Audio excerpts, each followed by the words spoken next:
الحمد لله رب العالمين الذي نزل الفرقان على عبده ليكون للعالمين نذيرا. اللهم صل على محمد وعلى آل محمد كما صليت على إبراهيم وعلى آل إبراهيم إنك حميد مجيد. اللهم بارك على محمد وعلى آل محمد كما باركت على إبراهيم وعلى آل إبراهيم إنك حميد مجيد. يا أيها الذين آمنوا اتقوا الله حق تقاته ولا تموتن إلا وأنتم مسلمون. يا أيها الناس اتقوا ربكم الذي خلقكم من نفس واحدة وخلق منها زوجها وبث منهما رجالا كثيرا ونساء واتقوا الله الذي تساءلون به والأرحام إن الله كان عليكم رقيبا. يا أيها الذين آمنوا اتقوا الله وقولوا قولا سديدا يصلح لكم أعمالكم ويغفر لكم ذنوبكم ومن يطع الله ورسوله فقد فاز فوزا عظيما. പ്രിയമുള്ള വിശ്വാസികളെ, സഹോദരങ്ങളെ, സഹോദരിമാരെ, അള്ളാഹുവിൻ്റെ കൽപ്പനകൾ, നിയമനിർദ്ദേശങ്ങൾ ജീവിതത്തിൻ്റെ എല്ലാ സന്ദർഭങ്ങളിലും കഴിവിൻ്റെ പരമാവധി സൂക്ഷിച്ച് പാലിച്ച് ജീവിതത്തെ ക്രമീകരിക്കണം, ചിട്ടപ്പെടുത്തണമെന്ന് ഉണർത്തുകയാണ്, ഉപദേശിക്കുകയാണ്. സാധാരണയായി നമ്മുടെ ജീവിതത്തിൽ നമുക്കും അതുപോലെ നമ്മളുമായി ബന്ധപ്പെടുന്നവർക്കും അനിഷ്ടകരമാകുന്ന, വെറുപ്പുണ്ടാക്കുന്ന എന്തെങ്കിലും കാര്യങ്ങൾ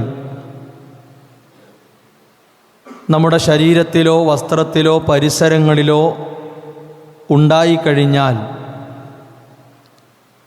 വളരെ പെട്ടെന്ന് ആ പ്രശ്നത്തെ, കുഴപ്പത്തെ പരിഹരിക്കാനുള്ള പരിശ്രമങ്ങൾ നമ്മുടെ ജീവിതത്തിൽ ഉണ്ടാകാറുണ്ട്. ശരീരം, അതുപോലെ തന്നെ വസ്ത്രം, പരിസരം, ഇതെല്ലാം വളരെ പെട്ടെന്ന് വൃത്തിയാക്കി അവയെ ബാധിച്ചിട്ടുള്ള മാലിന്യങ്ങളെ, ദുർഗന്ധങ്ങളെ ഒഴിവാക്കാൻ നമ്മൾ ശ്രമിക്കാറുണ്ട്. അതല്ലെങ്കിൽ പെട്ടെന്ന് പരിഹരിക്കാൻ സാധിക്കുന്ന വല്ല സുഗന്ധങ്ങളും ഉപയോഗിച്ച് വസ്ത്രത്തിലോ ശരീരത്തിലോ പരിസരങ്ങളിലോ ഒക്കെ അവയെ ബാധിച്ചിട്ടുള്ള അവസ്ഥയെ മാറ്റാൻ നാം ധൃതി കാണിക്കാറുണ്ട്. നമ്മുടെ മനസ്സ് എല്ലായ്പ്പോഴും നല്ല മണമുള്ള, വൃത്തിയുള്ള അവസ്ഥയിൽ മുന്നോട്ട് പോകണമെങ്കിൽ വളരെ അനിവാര്യമായിട്ടുള്ള സുഗന്ധമാണ് സുഹൃതങ്ങൾ, സൽപ്രവർത്തനങ്ങൾ എന്നുള്ളത്. ശരീരത്തേക്കാൾ, വസ്ത്രത്തേക്കാൾ, പരിസരത്തേക്കാൾ നമ്മുടെ മനസ്സിൻ്റെ വൃത്തിയും അതിൻ്റെ പരിമളവും അതിൻ്റെ സുഗന്ധവുമാണ് നമുക്ക് ഏറ്റവും പ്രാധാന്യമായിട്ടുള്ളത്. അല്ലാഹു സുബ്ഹാനഹു വ തആല മനസ്സിൻ്റെ പരിശുദ്ധിക്കും അതിൻ്റെ സംസ്കരണത്തിനും ആവശ്യമായിട്ടുള്ള സൽക്കർമ്മങ്ങളെ സംബന്ധിച്ച് പഠിപ്പിച്ചപ്പോൾ അവിടെ പ്രത്യേകം അള്ളാഹുവിൻ്റെ കൽപ്പന കാണാം. വഹ്സിനു ഇന്നല്ലാഹ യുഹിബ്ബുൽ മുഹ്സിനീൻ എന്നാണ്. നിങ്ങൾ നല്ല കാര്യങ്ങൾ ചെയ്യുന്നവരായി മാറുക, സൽപ്രവർത്തനങ്ങളിൽ സൽഗുണങ്ങളിൽ നിങ്ങൾ മുഴുകുക എന്നാണ്.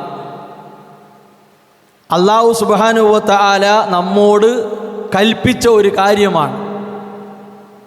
ഇന്നല്ലാഹ യുഹിബ്ബുൽ മുഹ്സിനീൻ, സൽവൃത്തരായി നല്ലവരായി ജീവിക്കുന്ന ആളുകളെ അള്ളാഹുവിന് ഇഷ്ടമാണ്.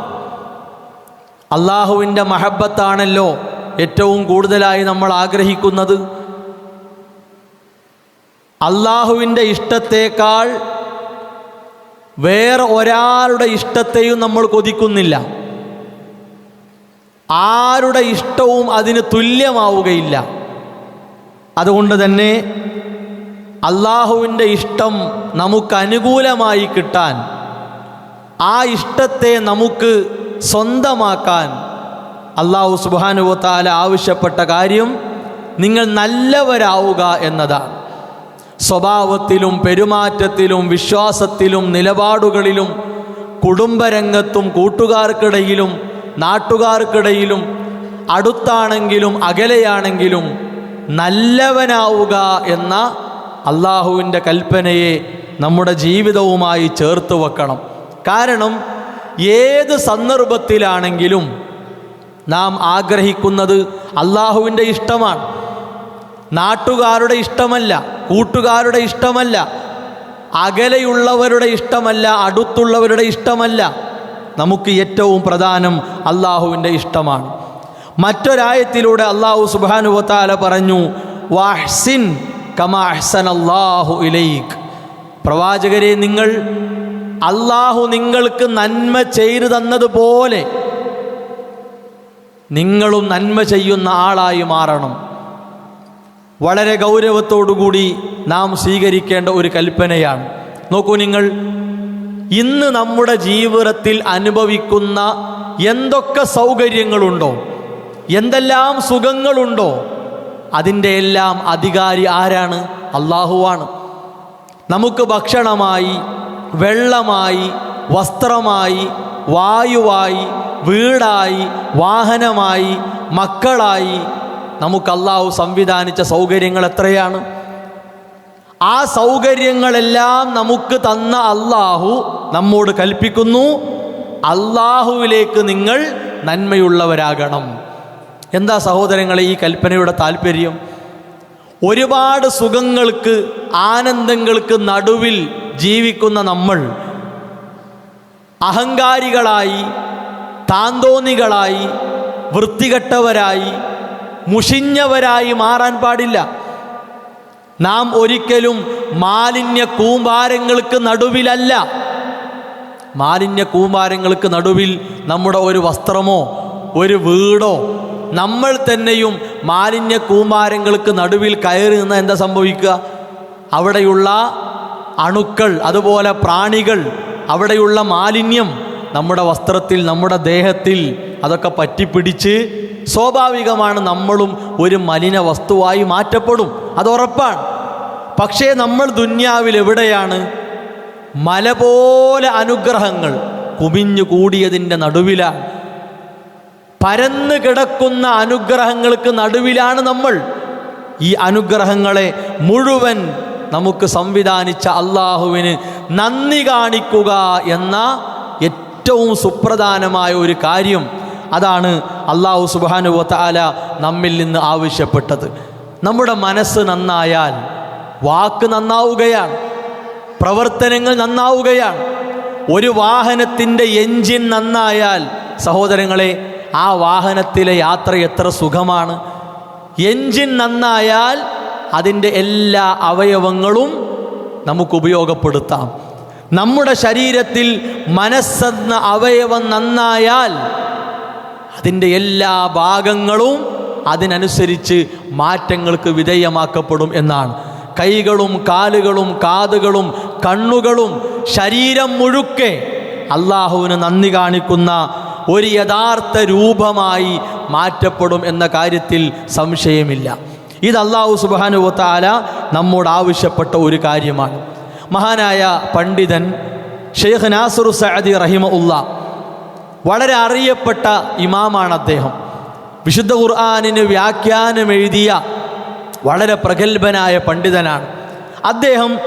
എന്തൊക്കെയാണ് ഇഹ്സാനായി, നന്മയായി നമ്മുടെ ജീവിതത്തിൽ ഉണ്ടാകേണ്ടത് എന്ന് വഹ്സിനു ഇന്നല്ലാഹ യുഹിബ്ബുൽ മുഹ്സിനീൻ ഈ ആയത്ത് വിശദീകരിച്ചുകൊണ്ട് പഠിപ്പിക്കുന്നുണ്ട്.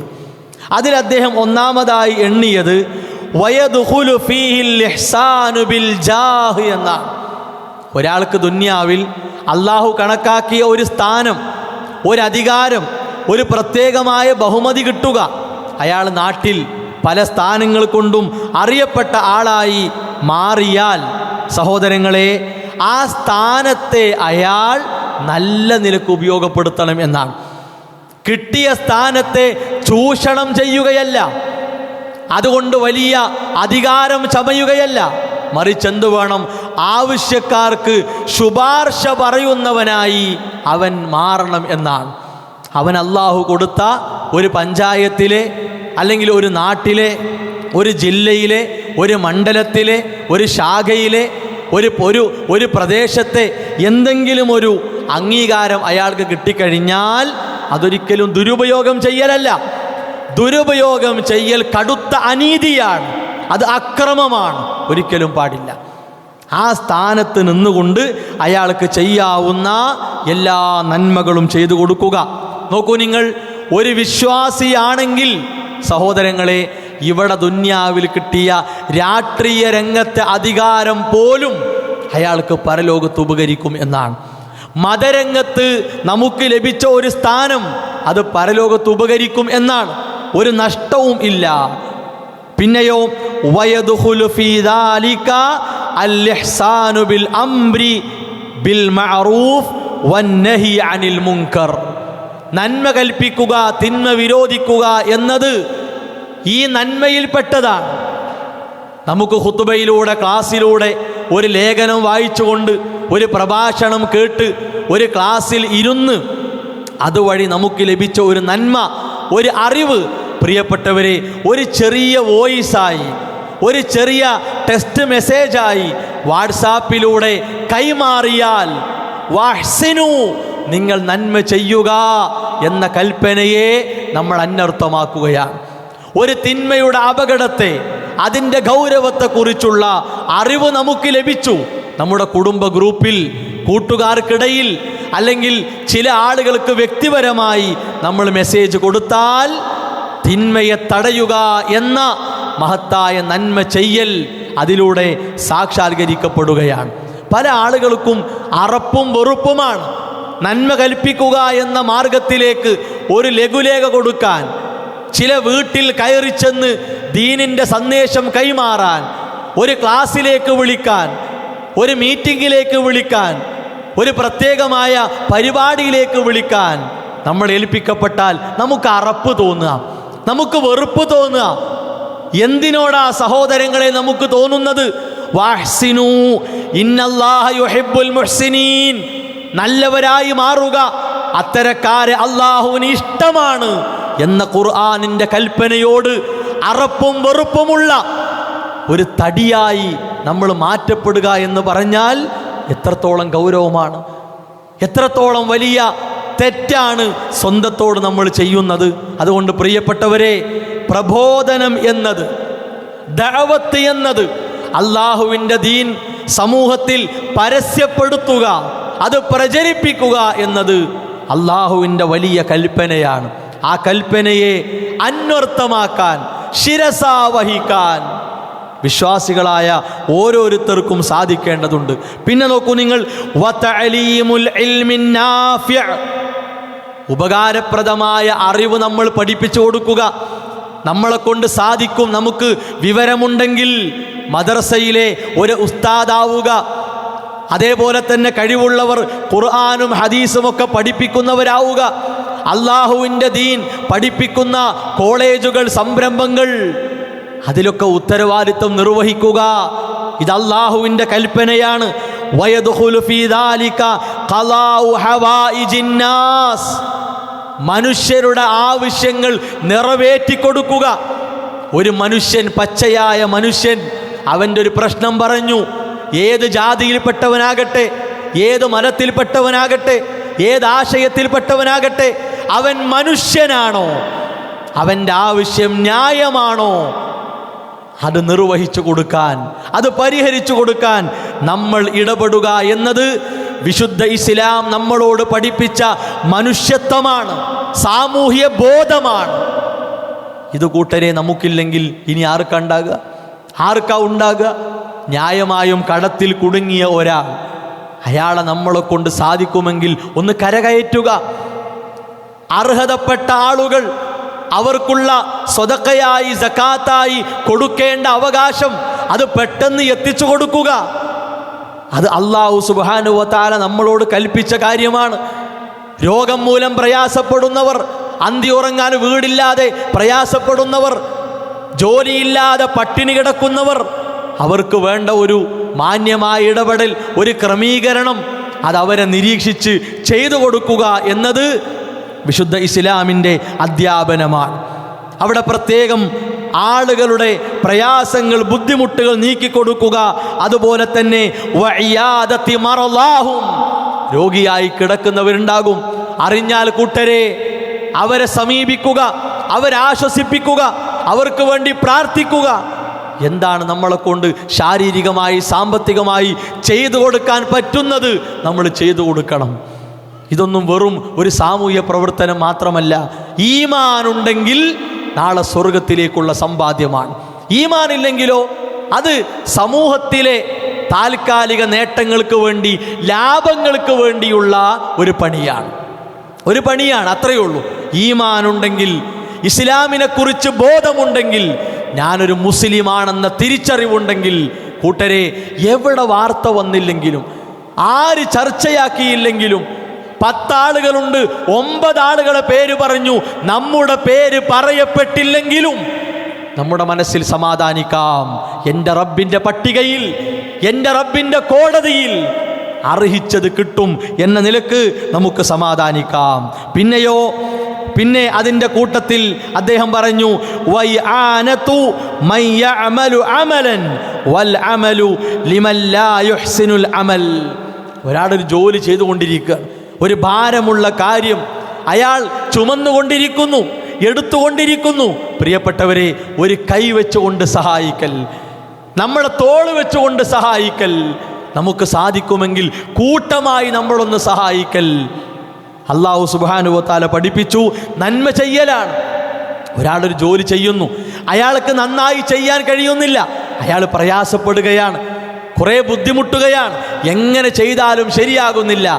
നമ്മൾ നോക്കി ചിരിക്കുകയല്ല, അയാളെ പരിഹസിക്കുകയല്ല, അയാളെ മാനസികമായി തളർത്തുകയോ വേദനിപ്പിക്കുകയോ അല്ല, മറിച്ച് നമ്മൾ ഇടപെട്ടുകൊണ്ട് ആ പ്രവൃത്തിയെ ഏറ്റവും നല്ല പ്രവൃത്തിയാക്കാൻ അതിൽ ഇടപെടണം എന്ന് ഈ കൽപ്പനയുടെ ഭാഗമായി ഷെയ്ഖ് നാസിർ സഅദി റഹിമഹുല്ലാഹ് നമ്മളെ പഠിപ്പിക്കുകയാണ്.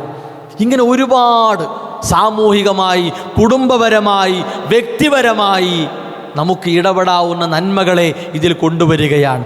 അതിൻ്റെ എല്ലാം മുകളിൽ ഏറ്റവും ആദ്യത്തിലുണ്ടായിരിക്കേണ്ടത് റസൂലുള്ളാഹി സ്വല്ലല്ലാഹു അലൈഹി വസല്ലമയോട് പറഞ്ഞ കമാ അഹ്സനല്ലാഹു ഇലൈക്, അല്ലാഹു നിങ്ങൾക്ക് നന്മ ചെയ്തതുപോലെ ഇബാദത്തുകൾ കൊണ്ട്, പ്രിയപ്പെട്ടവരെ, ചെറുതും വലുതുമായ ആരാധനകൾ കൊണ്ട് സമയമെടുത്ത് അല്ലാഹ്ക്ക് നന്ദി കാണിക്കുന്നവരായി മാറുക എന്നതാണ് ഏറ്റവും പ്രധാനപ്പെട്ട നന്മ. അല്ലാഹുവിനോടുള്ള ബാധ്യതകൾ മറന്നുകൊണ്ട് ആ ബാധ്യതകളെ സമയബന്ധിതമായും അല്ലാതെയും തീർക്കാതെ ദുന്യാവിൽ കുറെ ഓടിയിട്ട് കാര്യമില്ല, ദുന്യാവിലെ കുറെ തിരക്കുകളിൽ അകപ്പെട്ടിട്ട് കാര്യമില്ല. ഏറ്റവും പ്രധാന ബാധ്യത നമ്മുടെ റബ്ബിനോടുള്ള ബാധ്യതയാണ്. അതാണ് റസൂലുള്ളാഹി സ്വല്ലല്ലാഹു അലൈഹി വസല്ലമ നന്മയെക്കുറിച്ച് മഹാനായ ജിബ്രീൽ അലൈഹിസ്സലാമിൻ്റെ ചോദ്യം, മൽ ഇഹ്സാൻ, എന്താണ് പ്രവാചകരെ നന്മ? നന്മ എന്ന് പറഞ്ഞാൽ എന്താണ്?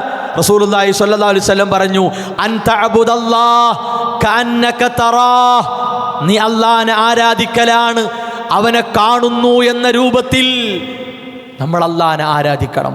ഞാൻ അല്ലാഹുവിനെ കാണുന്നു എന്ന രൂപത്തിൽ. ഫൈല്ലം തകുൻ തറാഹു ഫൈന്നഹു യറാക. നീ അല്ലാഹനെ കാണുന്നില്ലെങ്കിലും അവൻ നിന്നെ കാണുന്നുണ്ട്. സഹോദരങ്ങളെ, ദുന്യാവിൽ വെച്ച് അല്ലാഹനെ കാണുക എന്നത് സാധ്യമല്ല, നടക്കുന്ന കാര്യമല്ല. ആരും കണ്ടിട്ടില്ല. റസൂലുള്ളാഹി സ്വല്ലല്ലാഹു അലൈഹി വസല്ലമ പോലും കണ്ടിട്ടില്ല. അത് ആഖിറത്തിൽ വെച്ച് മാത്രം നേടാൻ കഴിയുന്ന സൗഭാഗ്യമാണ്. പക്ഷെ എന്ത് വേണം? മനസ്സാന്നിധ്യം എന്ന ഒരു കാര്യം വേണം. 10 രൂപ നമ്മൾ സ്വതക്ക കൊടുക്കുകയാണെങ്കിലും മനസ്സാന്നിധ്യം പ്രധാനമാണ്. എന്താ മനസ്സാന്നിധ്യം? എൻ്റെ റബ്ബിൻ്റെ തൃപ്തിയാണ്. എൻ്റെ റബ്ബിൻ്റെ അടുക്കൽ എനിക്ക് കൂലി കിട്ടണം, വേറെ ആരെ കാണിക്കാനുമല്ല. നിസ്കാരത്തിൽ, പ്രാർത്ഥനകളിൽ, ദിക്ർ ചൊല്ലുമ്പോൾ, ഏതവസ്ഥയിലും, ബാത്റൂമിലേക്ക് പ്രവേശിക്കുമ്പോൾ പാലിക്കുന്ന മര്യാദകൾ, അവിടെ പോലും മനസ്സാന്നിധ്യം ഉണ്ടാകണം. ഭക്ഷണം കഴിക്കുമ്പോൾ പാലിക്കേണ്ട മര്യാദകൾ, കിടക്കുമ്പോൾ പാലിക്കേണ്ട മര്യാദകൾ, യാത്രയിലെ മര്യാദകൾ, പള്ളിയുമായി ബന്ധപ്പെട്ട മര്യാദകൾ, വീടുമായി ബന്ധപ്പെട്ട മര്യാദകൾ, അങ്ങാടിയുമായി ബന്ധപ്പെട്ട മര്യാദകൾ, ഏതായിരുന്നാലും അത് റബ്ബിനുള്ള ഇബാദത്താണ്. അവിടെ നമുക്ക് നീയത്തില്ലെങ്കിൽ, അവിടെ ഇഖ്ലാസ് ഇല്ലെങ്കിൽ, അവിടെ ഖുശൂ ഇല്ലെങ്കിൽ, സഹോദരങ്ങളെ, വെറുതെയാണ്, എല്ലാം വെറുതെയാണ്. ആ ഒരു പേടി നമുക്കുണ്ടാകണം. അതുകൊണ്ട് റസൂലുള്ളാഹി സ്വല്ലല്ലാഹു അലൈഹി വസല്ലമയുടെ ഈ അധ്യാപനത്തെ മനസ്സിൽ വെക്കുക. അള്ളാഹുവിൻ്റെ കൽപ്പനയെ അന്വർത്ഥമാക്കാൻ പണിയെടുക്കുക. ജീവിതത്തിൽ വീണുകിട്ടുന്ന എല്ലാ അവസരങ്ങളെയും നമ്മൾ മുതലാക്കുക. അങ്ങനെയാണല്ലോ ചെറിയ ചെറിയ ചില്ലറകൾ, 1-ൻ്റെയും 2-ൻ്റെയും 5-ൻ്റെയും 10-ൻ്റെയും 20-ൻ്റെയും നാണയങ്ങൾ നമ്മൾ ആരും ഒഴിവാക്കാറില്ല. അതൊക്കെ നമ്മൾ ശേഖരിച്ചു വെക്കും. അതൊക്കെ ഒരു ഭാഗത്ത് സ്വരൂപിച്ചു വെക്കും. അതിനേക്കാളേറെ 50-ൻ്റെയും 100-ൻ്റെയും 500-ൻ്റെയും നോട്ടുകൾ, അതും നമ്മൾ വാരിക്കൂട്ടും. ഈ നോട്ടുകളും നമുക്ക് വേണം, ചില്ലറകളും വേണം. നോട്ടുകളെ ഫർളിൻ്റെ സ്ഥാനത്ത് കാണുക. നിർബന്ധമായും നമ്മൾ ചെയ്യേണ്ട കാര്യങ്ങൾ അത് നോട്ടിൻ്റെ സ്ഥാനത്താണ്.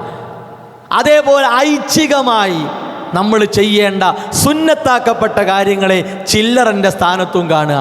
ഈ ചില്ലറയും നോട്ടും ഒരുമിച്ച് നമുക്കുണ്ടെങ്കിലേ സ്വർഗത്തിലേക്ക് വലിയ സമ്പന്നനായി, ഏറ്റവും വലിയ ധനികനായി സ്വർഗത്തിലേക്ക് പ്രവേശിക്കാൻ കഴിയൂ എന്ന ബോധമാണ് ഇത്തരത്തിലുള്ള കൽപ്പനകളിൽ വിശ്വാസികളായ ഓരോരുത്തർക്കും ഉണ്ടാകേണ്ടത്. അല്ലാഹു സുബ്ഹാനഹു വ തആല ആ രൂപത്തിൽ നമ്മുടെ ജീവിതത്തെ ക്രമീകരിക്കാനുള്ള സൗഭാഗ്യം നമുക്ക് പ്രദാനം ചെയ്യുമാറാകട്ടെ. അൽഹംദുലില്ലാഹി വസ്സലാത്തു വസ്സലാമു അലാ റസൂലില്ലാഹി വഅലാ ആലിഹി വഅസ്ഹാബിഹി അജ്മഈൻ. അമ്മാ ബഅദ്. അള്ളാഹുവിൻ്റെ നിയമങ്ങൾ, നിർദ്ദേശങ്ങൾ അനുസരിച്ചുകൊണ്ട് ജീവിതത്തെ ക്രമീകരിക്കണം, ചിട്ടപ്പെടുത്തണമെന്ന് ഉണർത്തുകയാണ്, ഉപദേശിക്കുകയാണ്.